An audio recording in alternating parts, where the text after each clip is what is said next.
ভারত শাসিত কাশ্মীরের পেহেলগামে সাম্প্রতিক বন্দুক হামলার ঘটনার পর ভারতের হুমকির প্রতিবাদে আজাদ জম্মু ও কাশ্মীর সহ পাকিস্তান জুড়ে বিক্ষোভ হয়েছে।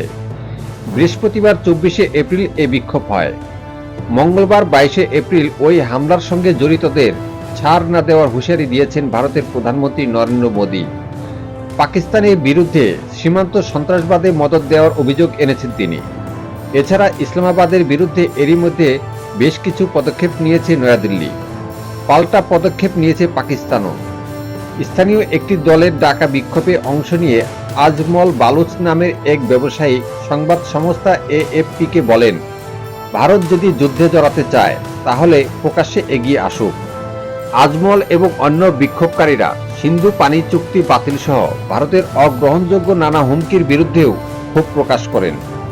25 বছর বয়সী মোহাম্মদ ওয়াইজ বলেন, পানি আমাদের অধিকার এবং আল্লাহর ইচ্ছায় আমরা এটি পুনরুদ্ধার করব। এমনকি যদি এর জন্য যুদ্ধের মাধ্যমেও কিছু করতে হয় আমরা পিছু হটব না। ভারত বিরোধী স্লোগান সম্বলিত প্লেকার্ড হাতে মুজাফফরবাদের মূল শহরেও বিক্ষোভ হয়। পাকিস্তানি পিপলস পার্টির সিনিয়র নেতা জাভেদ মীর বলেছেন, ভারত যদি আক্রমণ করার মতো ভুল করে তাহলে পাকিস্তানি কাশ্মীরিরা সামনের সারিতেই লড়াই করবে। আমরা পাকিস্তানের জন্য মরতে প্রস্তুত। এছাড়া বেলুচিস্তানের প্রদেশের রাজধানী কোয়েটায়ও বিক্ষোভ হয়েছে।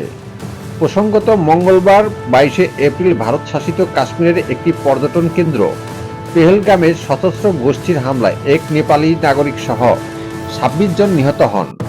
ভারত সরকার এ হামলার জন্য পাকিস্তানকে দায়ী করেছে, যদিও ইসলামাবাদ এ দাবি তীব্রভাবে অস্বীকার করে এবং ফলস ফ্ল্যাগ অপারেশন হিসেবেও অভিহিত করেছেন।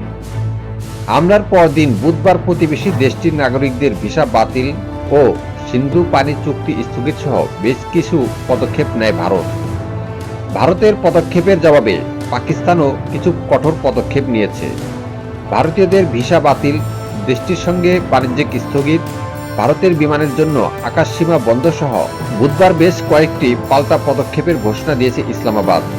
পাল্টাপাল্টি এসব পদক্ষেপে দেশ দুটির মধ্যে নতুন করে উত্তেজনা দেখা দিয়েছে, যা হয়তো সামরিক সংঘাতে গড়াতে পারে বলে আশঙ্কা করা হচ্ছে।